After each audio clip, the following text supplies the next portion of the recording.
Nou, ik ga zo meteen de klokken evalueren en wij nemen met behulp van een microfoon en een camera het geluid op van de klokken. En dat is omdat ik het mooi vind en omdat het mijn hobby is. Vroeger als liedband al begon in Balzert bij de Grote Martinikerken. We hoorden een keer de klok jet en ik vond dat zo mooi. Ik dacht, daar moet ik mijn hobby van maken zien.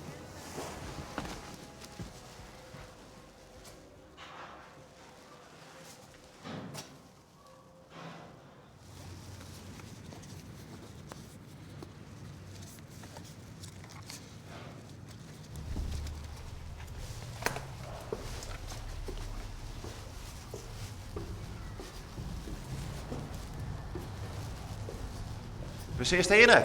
We zullen even de microfoon boven de lezen, even de torenspits zien, dan kom ik weer naar hem toe. Als tweejarig jonkje ging ik altijd met Beppe even langs de kerken. Dan hoorde ik voor het eerst de grootste klok. En nou, dat was zo'n geweldig mooi ding. En nou ja, op een gegeven moment gisteren wat erop ziet je. En toen, nou ja, toen had ik nog geen telefoon, maar dan zette Beppe wel eens een wat op televisie. En dan, zus zit het eruit. En dan op een gegeven moment, toen ik toen ging ik naar de Basiliek in Balzert. En toen mocht ik daar voor het eerst de klokken leren. Nou, toen is het alweer op gang gekomen, met de opnames en zo. Dus sindsdien ben ik er helemaal geobsedeerd mee.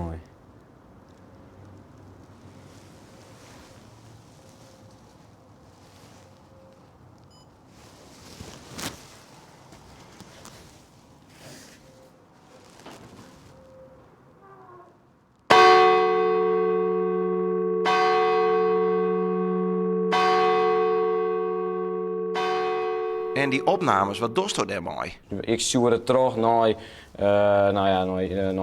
de kerk. Misschien dat de mensen dat mooi vinden en het komt op YouTube te staan.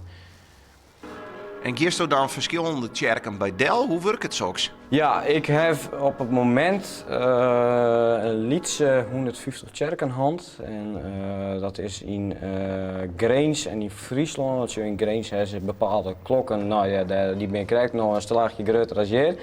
En hier in Friesland hebben we een heel soort oude klokken.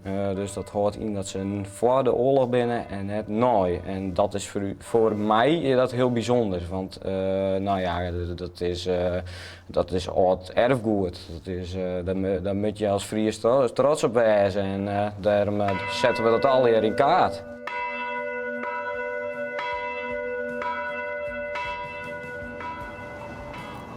Staat er nog een klok op die verlanglistje?